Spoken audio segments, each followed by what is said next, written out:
ਇੱਥੇ ਬਹਿ ਜਾ ਚਲੋ।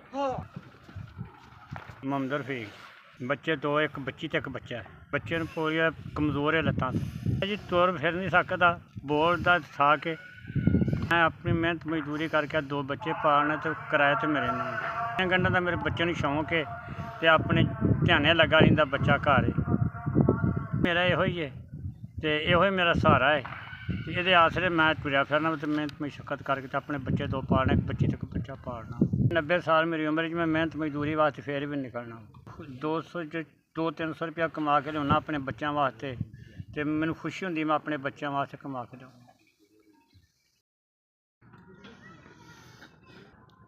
ਅੱਲਾ ਤੁਹਾਡੇ 'ਤੇ ਰਹਿਮਤ ਕਰੇ, ਮੇਰੇ ਬੱਚੇ ਨੂੰ ਤਾਂ 4000 ਰੁਪਇਆ ਭੇਜਿਆ। ਮੇਰਾ ਬੱਚਾ ਮਜ਼ਦੂਰ ਹੈ, ਬਹੁਤ ਹੀ ਗਰੀਬ ਆ। ਬੱਚੇ ਜਿੰਨੇ ਇਕੱਲੇ ਨੇ ਮੇਰੇ ਬੱਚੇ ਵਾਸਤੇ, ਸਾਡੇ ਵਾਸਤੇ ਅੱਲਾ ਨਾਲ ਬਹੁਤਾ ਦੇ ਅਤੇ ਤੰਦਰੁਸਤੀ ਰੱਬ ਦੇ। ਅੱਲਾ ਜ਼ਾਤ ਉੱਤੇ ਰਹਿਮਤ ਰੱਖੇ।